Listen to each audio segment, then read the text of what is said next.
France 3 vous a présenté la météo avec le PAL, parc d'attractions et animalier.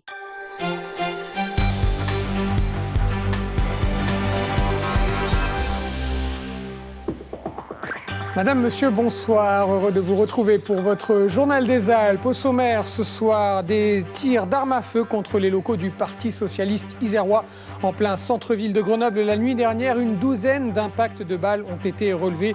Les locaux avaient déjà été tagués après les manifestations contre la loi travail. Elle est rejugée en appel pour l'assassinat de son mari. Manuela González, comparée libre devant la cour d'assises d'appel de Valence. Celle qui est surnommée la veuve noire de l'Isère avait été condamnée à 30 ans de réclusion criminelle en première instance. Enfin, rencontre en fin de journal avec un photographe passionné par les cachalots. Stéphane Granzotto va chercher ses baleines jusqu'à l'île Maurice et il a noué des liens avec un groupe au point de donner un petit nom à chacun de ses membres. Dans votre édition nationale à 19h30 avec Carole Gessler, nous reviendrons sur la victoire écologiste en Autriche. Soulagement en Europe. L'Autriche ne sera pas dirigée par l'extrême droite. Après 24 heures de dépouillement et de suspense, le candidat écologiste l'a emporté de justesse, 31 000 voix d'écart.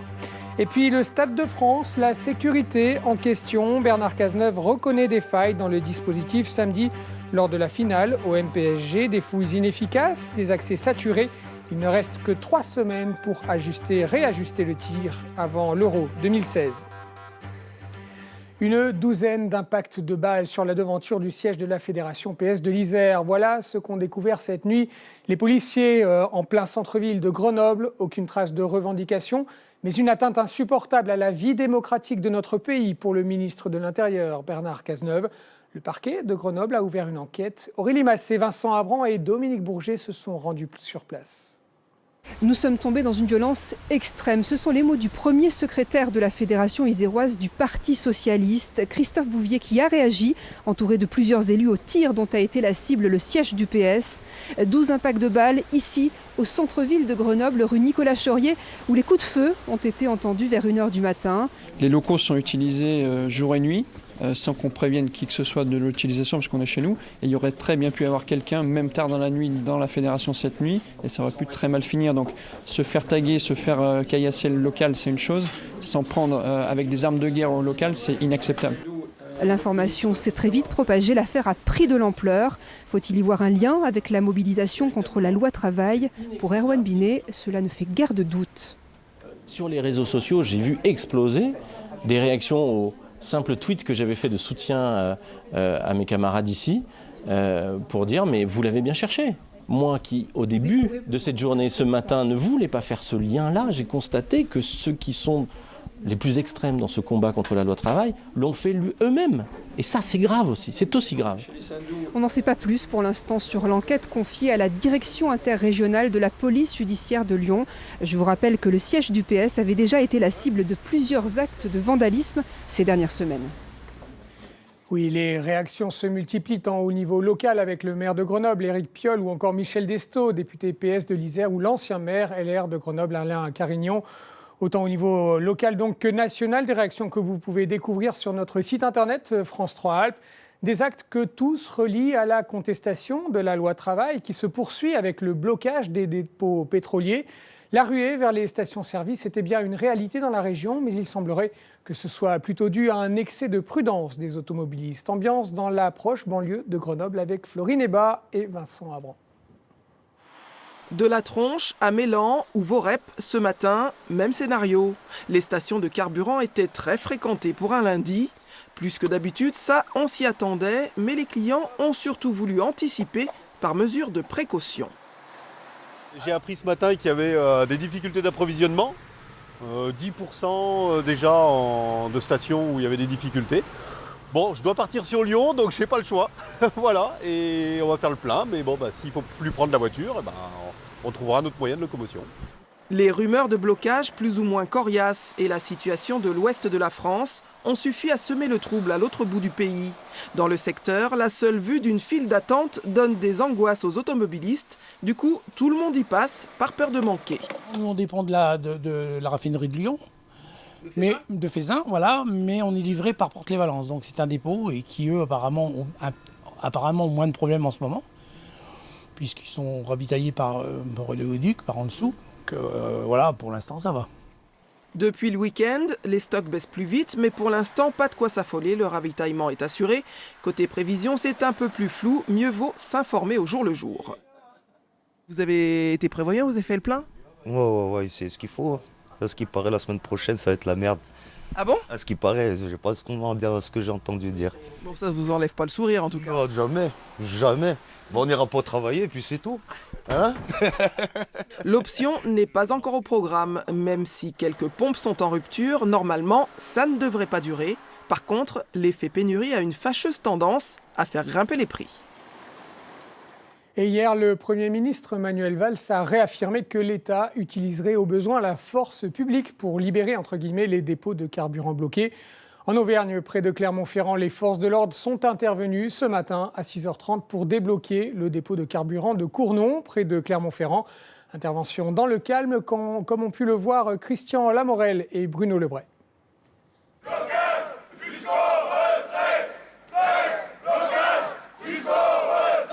Depuis que le blocage du dépôt de carburant de Cournon avait été décidé, ils étaient entre une trentaine et une quarantaine à rester sur place. Ce matin, les cégétistes et quelques sympathisants de Nuit debout avaient rameuté les troupes pour attendre les forces de l'ordre vers 6h30 du matin. Obéissance à la loi, dispersez-vous. S'en est suivi une sorte de mêlée entre gendarmes mobiles et syndicalistes. La résistance a été de l'ordre du symbolique, même s'il a fallu une bonne dizaine de minutes aux forces de l'ordre pour faire reculer les manifestants sur un parking. Vous avez vu, on a fait une petite mêlée, ça a poussé, mais bon, voilà. Mais cela dit, pour nous, c'est que le début. Notre seul objectif, il restera toujours le retrait de la loi El Khomri. Et tant qu'on aura un espoir de la faire abroger et qu'elle ne se fasse pas mettre pas en application, y compris dans l'intérêt des gendarmes mobiles qui sont derrière nous, parce qu'ils ne le savent pas, ils ne veulent pas l'ignorer, mais on défend aussi leurs intérêts, hein, parce que chez eux aussi, je pense qu'il y a des problèmes. Voilà. Mais là, on est toujours là, la lutte ne fait que continuer. Désormais, les syndicalistes envisagent de changer de modalité d'action, mais sont bien déterminés à continuer à lutter contre la loi travail. Et on va parler à présent des problèmes des usagers des trains, impactés eux aussi par la grève à la SNCF contre la loi travail, avec invité sur notre plateau du Journal des Alpes. Bonsoir. Patricia André-Constantin, vous êtes présidente de l'ADUT, l'association dauphinoise des usagers des trains. Vous représentez 400 adhérents. Oui. Et donc, tous les jours, ce sont 15 000 voyageurs qui font le voyage, qui empruntent le TER pour aller travailler entre Lyon, Grenoble et Chambéry. Les difficultés sont nombreuses actuellement avec les grèves? Les difficultés sont importantes, bien évidemment. Les plans de voyage ont bien été organisés par la SNCF, donc nous n'avons pas de surprise actuellement quand nous arrivons à la gare pour prendre nos trains sont bien là. Par contre, bien sûr, les conditions de voyage sont difficiles. Nous sommes le plus souvent 900 pour 600 places assises. Il faut bien comprendre que ce n'est pas facile pour nous. Les gens qui voyagent debout entre Exactement. Lyon et Chambéry? Tout à fait. Et aussi, donc, au niveau des difficultés professionnelles, puisque nous rencontrons, certains salariés rencontrent aussi des difficultés dans leurs entreprises. Des gens qui ayant vous font des part reproches. de leur détresse? Exactement, oui, tout à fait. Des reproches, voire des avertissements qui leur ont été donnés pour cause de retard. Par leurs employeurs qui leur donnent des avertissements, on en est là. Oui, tout à fait. D'ailleurs, j'appelle les employeurs à un peu de mansuétude durant la grève que nous subissons en fait tous. Alors, vous vous mobilisez actuellement aussi sur un autre problème. Ce sont les travaux qui sont programmés cet été entre Saint-André-le-Gaz et Chambéry. C'est la réfection d'un viaduc, le viaduc de Grenant. Il n'y aura plus de train du tout à cette période-là. Entre Saint-André-le-Gaz et Chambéry, entre le 23 juin et le 31 août, il n'y aura plus de trains qui circuleront. Quel impact alors pour vous ? Eh bien, pour nous, beaucoup moins de trains au niveau des lignes, donc des trains qui vont être surchargés, mais aussi au niveau de l'avant-pays savoyard, une obligation d'emprunter les cars qui seront mis à leur disposition et qui vont leur poser de gros problèmes en termes de voyage, puisque les trajets sont rallongés à peu près d'1 heure quotidiennement, donc beaucoup de difficultés pour eux. Vous comprenez que ces travaux soient nécessaires. Saint-André-le-Gaz, c'est un problème récurrent. On ne nie absolument pas la nécessité pour SNCF Réseau de mettre en œuvre toute cette sécurité en termes de circulation. Mais il faut bien comprendre qu'au niveau de chaque voyageur, supporter supporter 1 heure de transport supplémentaire par jour, c'est quand même très difficile. Et surtout, la fatigue se cumule, en fait. Comment est-ce que vous comptez vous mobiliser, en 2 mots? Alors, bien, nous avons une réunion le 30 mai donc avec la SNCF et les directions techniques du Conseil régional pour essayer de faire au mieux pour nos voyageurs, parce que c'est le principal pour nous. Merci beaucoup, Patricia André-Constantin, pour avoir répondu à toutes ces questions. Merci. Merci à vous. Je vous le disais dans les titres, Manuela González de nouveau devant des juges. Son procès en appel a débuté ce matin. Il doit durer 10 jours. Celle que l'on appelle la veuve noire de l'Isère. 3 hommes qui ont partagé sa vie ont été retrouvés morts. Avait écopé en première instance de 30 ans de réclusion criminelle pour le meurtre de son mari. C'était en octobre 2008. Sur place, à Valence, Marion Feutry et Yves-Marie Glo. C'est libre et soutenu par ses proches que Manuela González, lunettes noires et chemisier blanc, s'est présentée au tribunal ce matin. Celle que l'on surnomme la veuve noire continue de clamer son innocence dans la tentative d'assassinat et l'assassinat de son mari Daniel Cano, retrouvé mort en 2008 dans sa voiture carbonisée. Les avocats de la défense évoquent la thèse d'un suicide, scénario écarté par les parties civiles. Déjà, le corps de Daniel Cano a été retrouvé à l'arrière de la voiture. La voiture a été retrouvée sans clé de contact, ni sur le contact, ni à l'intérieur de la voiture, ni sur le corps de Daniel Cano, ni autour de la voiture. C'est donc bien que quelqu'un a conduit cette voiture et que ce n'est pas Daniel Cano. On n'a pas retrouvé non plus le récipient qui a servi à mettre le carburant qui a mis le feu à la voiture. 1 mois plus tôt, Daniel Cano avait échappé à un premier incendie survenu dans sa chambre. Incendie provoqué par une bougie renversée accidentellement par le chien, selon l'accusé. Un événement qui interroge parmi d'autres éléments troublants. 4 autres compagnons de l'accusé ont également été intoxiqués, 2 mortellement. Un passé qui, selon la défense, ne doit pas être au cœur des débats. Qu'on l'évoque comme événement douloureux qui ont émaillé son existence, c'est une chose. Mais qu'on tente d'invoquer ces événements comme démonstration de sa culpabilité pour le meurtre de son mari Cano, là c'est insupportable au regard de la présomption d'innocence. Les débats vont durer 7 jours. Le verdict sera rendu le 31 mai. À Paris, l'avant-dernière journée d'audience dans le procès devant le tribunal correctionnel de Michel Néré, l'ex-directeur adjoint de la police judiciaire de Lyon. La procureure de la République a requis 4 années de réclusion, dont 18 mois avec sursis à l'encontre de l'ancien commissaire divisionnaire qui est soupçonné d'avoir bénéficié de cadeaux de certains de ses indicateurs en échange d'informations. Les plaidoiries des avocats de la défense débuteront demain après-midi. C'est un droit parlementaire. Les députés et les sénateurs peuvent visiter les lieux de privation de liberté pour se rendre compte des conditions de détention. Ce matin, les députés PS, Geneviève Fioraso et Marie-Noëlle Battistel, ainsi que la sénatrice PS, Eliane Giraud, ont visité la maison d'arrêt de Vars, près de Grenoble. C'est l'une des plus vétustes de la région. Le reportage de Céline Aubert et Dominique Bourget. Quartier des détenus, maison d'arrêt de Vars. Cet homme vit dans une cellule de 9 mètres carrés depuis 2 ans. À la prison, il travaille. Il est auxiliaire d'intervention. Mais à prison, c'est pas tout à fait évident. Ouais. Et là, vous êtes toujours tout seul ou vous avez déjà été à 2 Oui, j'étais déjà à 2. D'accord. S'ils ont beaucoup de monde, on n'a pas le choix. D'accord. À Vars, le cas de cet homme est loin d'être le plus difficile. Pas de cris non plus dans les couloirs, c'est la pause déjeuner. Mais on sent bien l'ambiance pesante et l'enfermement. Mes réactions personnelles, elles sont très importantes, c'est sûr, mais pour moi. Voilà. Ce que je sais, c'est que bien sûr, j'ai comme tout le monde, des réactions humaines. Mais je me dis immédiatement qu'est-ce que je peux faire pour effectivement améliorer, comment on peut travailler. Enfin voilà, c'est notre boulot. Les députés et les sénateurs peuvent visiter les prisons à leur simple demande. C'est un droit parlementaire. Mais psychologiquement, c'est loin d'être facile. Le spectacle qui les attend est choquant, comme ces détritus jetés par les détenus qui s'amoncellent sous les fenêtres, malgré le nettoyage. Il y a des travaux, on ne fait que ça. Là, actuellement, il y a des travaux sur les douches, sur l'électricité. Le truc aussi, c'est que vous finissez vos travaux, vous pouvez les recommencer derrière. C'est détruit, quoi. C'est détruit, c'est constamment détruit. Et c'est pas dû par le fait du hasard aussi, c'est les personnes qui détruisent. Des travaux, Vars a dû en réaliser souvent, car la prison, vétuste, a été plusieurs fois pointée pour des questions de normes incendie. Décriée aussi après plusieurs suicides, gravement marquée par l'affaire du sniper en 2008 et la destruction d'une grande partie des bâtiments, une histoire tourmentée. Le centre est mieux tenu que ce que j'avais connu. Mais pour moi, c'est pas le problème numéro 1 une fois qu'il n'y a pas d'insalubrité. Les douches sont en train d'être faites, ça c'est important. Les détenus peuvent se doucher 1 jour sur 2. Bon, tous les jours ce serait mieux. Mais pour moi, la priorité des priorités, c'est la réinsertion. Comment est-ce qu'on se prépare à la sortie ? Le manque de place dans les ateliers d'insertion, la surpopulation carcérale, les surveillants sous-effectifs, toutes ces questions feront l'objet d'un rapport remis à la Commission des lois et au Parti socialiste. Les représentants syndicaux de ST Microélectronics étaient à Bercy cet après-midi. Une délégation de 25 personnes en intersyndicale CFDT et CGT a déposé une motion au ministère de l'économie 2 jours avant une assemblée des actionnaires, dont des représentants de l'État français à Amsterdam. Cette motion demande un changement de stratégie, la relance des investissements, notamment dans les objets ou les voitures connectées. On écoute Marc Leroux, le délégué syndical CGT de ST Micro. On était à 9 milliards de dollars de chiffre d'affaires en 2011.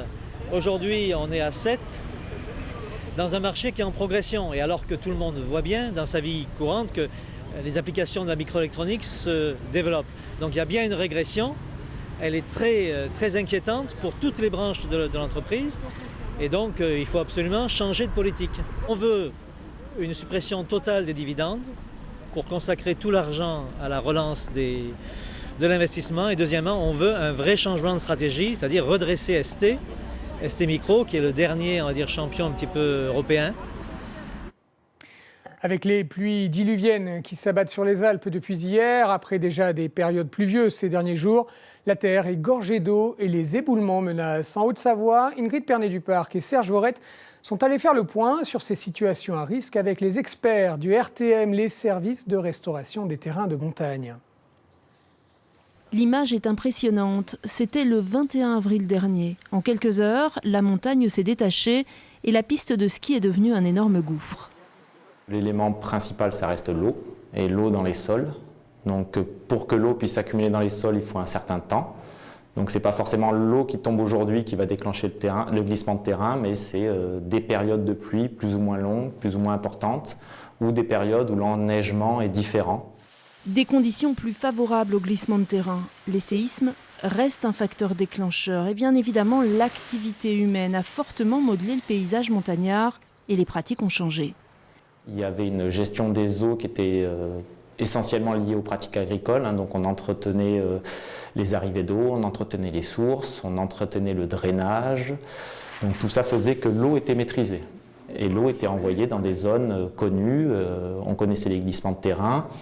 Et on limitait comme ça l'impact potentiel de l'eau.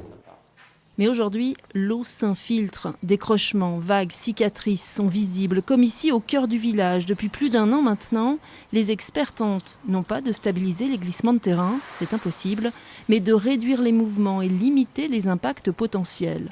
Mais rien n'empêchera les mouvements et glissements éventuels. C'est le processus érosif normal de la montagne.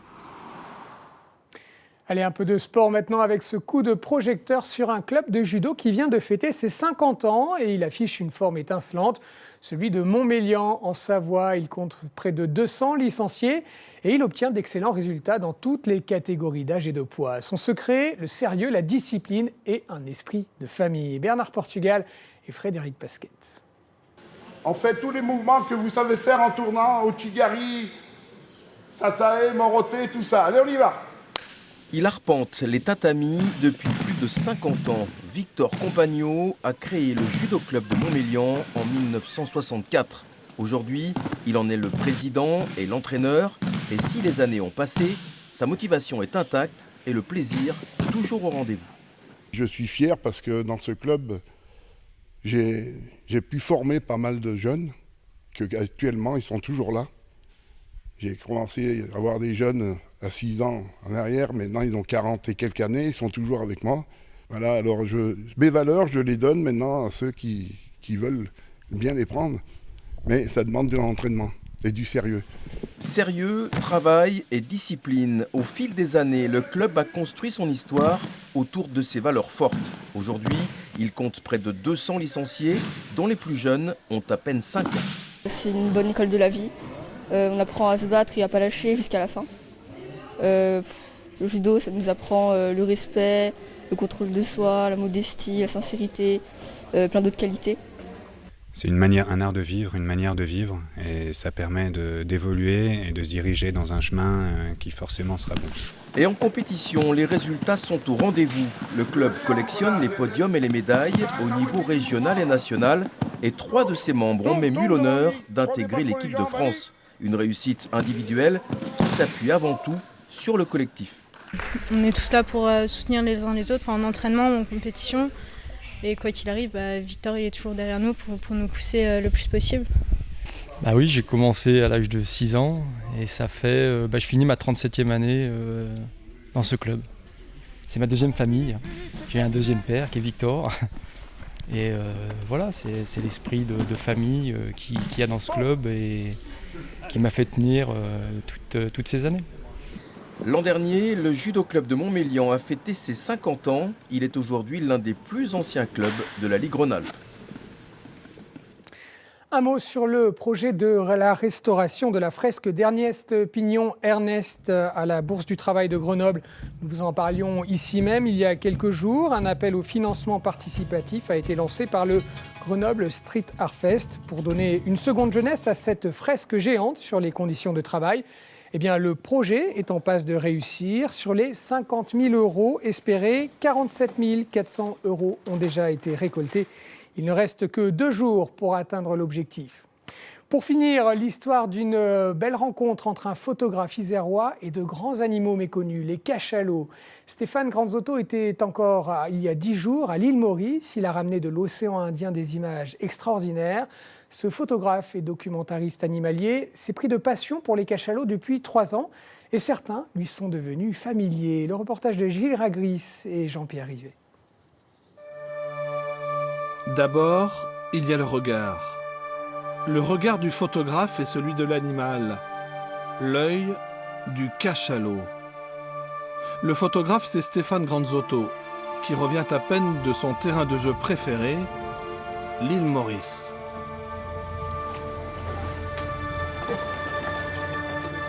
Je suis complètement nul dans l'eau par rapport à ces animaux qui ont des millions d'années d'évolution dans les océans. Donc ça, je ne peux pas prétendre à les suivre.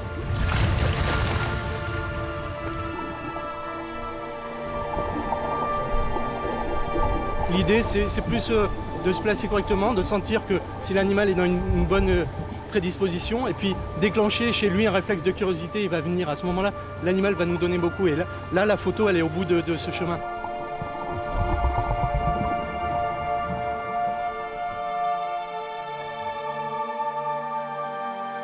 Il est venu vers moi, gueule ouverte, donc il s'est présenté sur le flanc.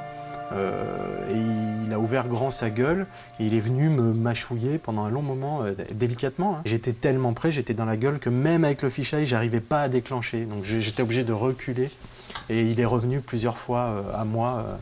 Voilà, donc c'est un moment très très fort.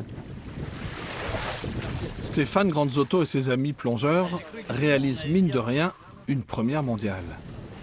Suivre le même groupe de cachalots pendant des années.